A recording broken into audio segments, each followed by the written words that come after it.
Hey everybody, welcome back to Dell's Ducks this week again. We are visiting another of our local sponsors. We just couldn't make it happen without our sponsors, and tonight we're at Bobbers / The Reef, which is actually just down the road from the Poppy Waterman Ice Arena. We drive by it every day on our way to the game. Mitch Rudolph is here, the manager of Bobbers. Thank you for joining us tonight. And thank you for your sponsorship this season. Like I said, we just couldn't do it without you. Bobbers, a lot of people are familiar with Bobbers as formerly Marley's. Yep. And now it's called Bobbers, and I believe it's also called The Reef, right? That's a nightclub section? It's half of our building. Okay. So it's very popular in the summertime with the tourists, with the music and what you call it, the island theme. Yep. It's like a Caribbean theme. Caribbean, right. And it's also popular, I believe, like just from the amount of cars I see on weekends with the local crowd in the winter time. Yeah. What are some of the sort of events and things that you have here during the, I guess what you call the off season? In the off season, we do a lot of, we have live music every Friday. Oh. And then we also do like bands every once in a while. So we try and do about one a month. Okay. And, excuse me, obviously the Ducks here are heavily involved in hockey, the sports that this bar is heavy into in the summer is obviously the beach volleyball and the beanbag toss and that kind of stuff. Yep. Do you sponsor a lot of teams in town? Or? As many as we can, I guess. Yeah. And again, we just want to say thank you so much. Do you have any big specials at all right now or anything like that? Well, we do have bar specials every day of the week, and then we also have lunch and dinner specials every day of the week. All right. Well, again, we just want to thank you so much for your sponsorship, and we're going to move on now and talk to some of our players. We have 2 returning players and 2 first-year players with the Dallas Ducks. I'm going to start to my left with Jeffrey Redman, a second-year player, an 01 from Libertyville, Illinois. Good numbers already this year. Last year, in 42 games, he put up 5 points, 2 goals, 3 assists. Not bad for a 16-year-old junior. This year, 3 goals and 4 assists in 19 games. Just a bigger presence on the ice, I think, really, isn't it? I mean, I guess, yeah. It's a big part of the team this year. We're, as a team, I think we're more skilled, more strength-based in our forwards, and I think, yeah, we play to our strengths and play well as a team, and we help each other succeed on the ice. Right. Big out of the gate this year, I thought you looked really impressive. You're obviously a little bit more bigger. You did a lot of work in the off season to make yourself bigger and stronger, and that must just feel a lot better on the ice. Yeah, it does. I feel quicker, I feel bigger, I feel a little stronger, and it's definitely helped me a lot. Okay. I forgot to mention Brian Dagenhart is here as my co-host. I'm sorry about that, Brian. That's all right. So Jeff, it's a bit of a different team this year. I know last year there was a point where you got to 500, you struggled out of the gate, got to 500, and then after Christmas things were kind of rough.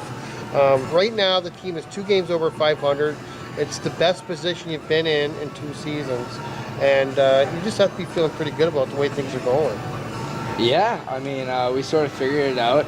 Everyone sort of looked in the mirror, and everyone figured out that we win when we play best as a team and we stay out of the box.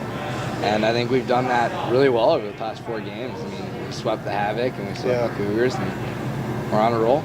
Well said. Yeah, that's something that's really noticeable, don't you think, Brian? The fact that they're playing a much more disciplined game. Oh, absolutely. The lack of retaliation penalties is most impressive to me because, earlier part of the season and last season, retaliation penalties were a huge part of our losses. Jeff, if you could you take me through what you saw on your game-winning goal last game?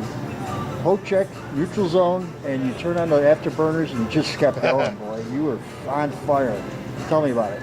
Well, I mean, it all started, we work a lot in practice on chipping it off the boards, and my winger just beautiful chip off the boards, and And, I just got off my horse and I got poke check and was on a breakaway, and I was lucky enough to see the net. Dude, you picked your spot too. Yeah. That was beautiful. You knew you were going to do? Honestly, I knew I was going to shoot, but I didn't know where until I picked my head up and looked. Yeah. Knew the shot was there. That was a beauty. Nice work. Thank you. Alex Goder, one of the few defensemen on the team that's actually a defenseman. So many forwards converted to defense. For you, it's just got to feel good to be on the ice. Last year was a real frustrating season for you. I know you didn't get to play much at all. You said you did get in 11 games, but it was sort of late in the year. And this year, right from the first game, you played 20 games. You've been in every one this season, and it just has to feel good to be involved. Yeah, it feels really good because, tearing my ACL last year was definitely a step back, but I just grinded it out. Matt just grinded it out, played that at the end of the season. Now I'm back to playing full time, and it feels good. You're valuable on the team mostly because of your outlet passes, I think. We don't have a lot of defense. We had two of them here at this table actually right now. But the outlet passes, just getting that sort of conversion from defense to offense is something that you've been really good at this year. And just more sort of responsible in your own end, I think, than we were last year. Yeah, I don't put up the points like Beckett or all the other defense, so I just got to know my role, buy in, and do what I have to do to get the wins for the team. Yeah, that's well said. Unfortunately, the stuff you do doesn't show up on a game sheet, but it's definitely noticed by everybody. So, yeah, I'm sure you're pretty proud of that. Yeah, I am. Little things count much as the big things, so. Because of injuries and moves and stuff, you've probably had to play with a couple of different partners this year. Does it take a while to get sort of used to a different person on defense with you? We gelled from day one, right from training camp, so it takes a little bit, but we jumped in pretty quick, and I've played with almost every defenseman, and we've gelled together, so Okay. Getting ready for Boston this weekend. 4 big games. You're rolling in on a 4-game winning streak. You just feel like the team is really at a good point right now? Yes, at this point last year, we were, who knows where we are, but now we're rolling right now. We're feeling good, and hopefully that will carry over to Boston. How big was it to get the 2 wins against Hudson? That seemed like that was kind of a turning point. I think Jeff was talking about the discipline change and stuff. That really was sort of where you turn things around, I think, with an entirely different attitude, wasn't it? Yeah, that was a confidence booster for sure, because we just swept the first place team, and we got to feel good about that because not many teams can do that. Yeah. And let alone sweep, let alone split a series, so Okay. it was good for us to do that. All right, Augie Dagenhart, just wanted to get a couple things from you. You're a Prosper, Texas native. Mm-hmm. This is your first year of junior. We talked to you once before this season, but how are things going in your first year? Are you picking things up pretty quick, you think? Yeah, absolutely. Especially the different type of hockey it is between junior hockey and travel hockey. It's 2 different worlds. Like junior hockey is so much more physical and everything, and then there's AAA hockey that's just kind of like easy going and everything. So it's a big step up from where I used to be at. Talk to Goder a little bit about the different defensive partners. You're one of the players that's been called on to do a couple different things this year. You played forward and defense, if I'm not mistaken. Yeah. How does that change? Like, I'm assuming that a lot of times you only find out minutes before the game. Does it change your approach at all or anything? No, not really, because it's kind of like whatever coach feels like the players need to play at that moment in that game is what he puts you as. And if he wants me to play forward for whatever reason, that's perfect. Or defenseman, it's all part of the game plan and how coach wants us to get the win for that reason. Okay. Things have gone pretty well there. Yes. And you do a lot of adjusting on the bench, like talking with your teammates and stuff, like just sort of getting advice, I suppose. Mm-hmm. It's you gotta be really talkative on the ice and on the bench, whatever you're doing, just to keep the ante up and keep the team going and keep the energy levels. You didn't go through the trials of last season with this team, but you've endured a lot this year already. There's been a lot of really close defeats, and it seems like just lately you've turned them into wins. Have you noticed a big change, just in attitude, or? Yeah, absolutely. We got our new player, Gino. Can't pronounce his last name, but Semeniak, yeah. from Russia. He's been a pretty fun guy to have on the team. I feel like that's a big team chemistry builder there. Just kind of moving the players around, trying to keep the team chemistry is just going great. And I think that's what it is. Yeah, it's funny because he had played against us in the series previous, and I think he was kind of a thorn in our side, if I don't remember. Absolutely. He was did a little bit of talking and stuff. So that's good to see. Are you excited about going to Boston? Oh, absolutely. Yeah. It's my first time going to Boston. It's cold. Heard about that. And just hoping it's going to be a fun thing to play and watch. Yeah. Different culture, I'm sure, yeah. Beckett Patton, 99, from Bozeman, Montana. We talked to you about the sort of physical way that they play out west last time. And that's what you bring to this team, I think, is a defense-first sort of attitude with the physical play. But you've managed to rack up some pretty good points this season as well. Is that something that is usual for you? Oh yeah, I usually get just about a point a game. Oh, really? In previous years too, I've done the same thing. Yeah. For the traditional approach for a defenseman, especially on the power play, is that big, heavy shot from the blue line. It seems like, from my experience, that's harder and harder to make happen now because there's so many people that block the shots, and it seems like on the power play in particular, the defenseman's primary job is to try to get the puck to somebody open down low. Right. Is that pretty much the way you look at it? Yeah, and we practice that a lot in practice where I'm up top, I'm looking for more the forwards kind of crashing the net to the sides and not really looking for that big shot up top. Look for like a kind of a shot pass. So just kind of to the flip it in? forwards. Yeah. Okay. Looking for a deflection? Yeah. Okay. Yeah, I'm sure you like to get that big shot away, but it just doesn't seem to be time anymore. Yeah, the penalty kills have gotten a lot more aggressive, and so Yeah. moving the puck is definitely a bigger thing now, especially in junior hockey. Okay.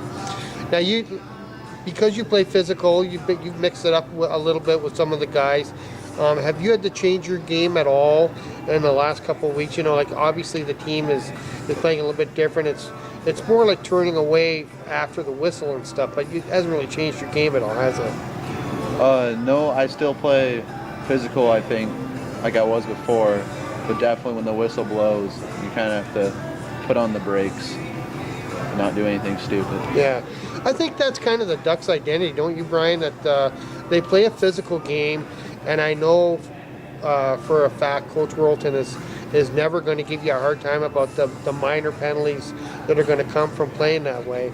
It's the getting sucked into stuff after the whistle that really kind of turns them off, don't you think? Yeah, for sure. That's one of the big pet peeves of Coach Wilton is you can chirp if you want to, but when you go with the retaliation penalty after the crack to the side of the head or whatever after the whistle's blown, that's a no-no. Yeah. You're going to face havoc or hell for that. It's because the coach has a system and he wants his players to stick by it, and when they do, they win. It's obvious. When they play by their system and they stick with it, they get wins. And it's an impressive thing. I mean, I'm enjoying the season. How about you? Oh, I'm enjoying it right now, that's for sure. One more question for the returners. With the teams that you play regularly, I think you sort of get to know them and the way they play. Even, this year's maybe different players, but they kind of played the same way. When you go out east, you're kind of playing teams that you don't really know a lot about. Is there anything that you can do to prepare yourself for games against that, or you just play your own game? I mean, we just got to play our own game and see how it goes. And, I mean, the way we've been playing right now, it's working.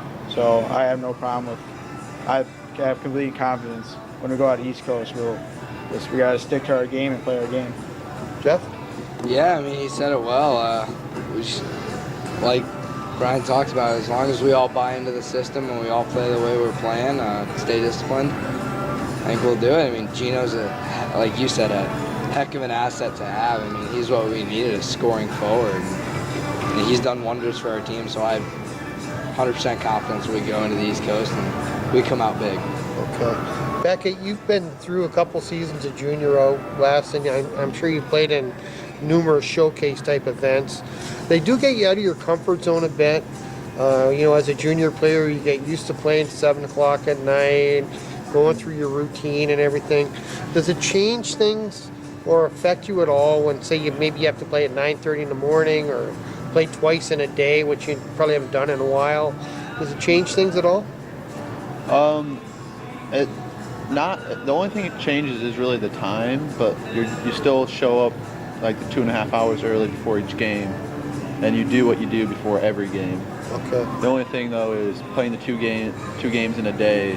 It really kind of whoops you a little bit, and so you kind of have to really take good care of your body and make sure you. And what about the warm up? I know, like, even that's down to 10 minutes, but I find a lot of, like, especially junior players are real creatures of habit. They do everything exactly the same in the warm up. When you've only got 3 or 5 minutes, does it get you a chance to sort of get ready the way you want to?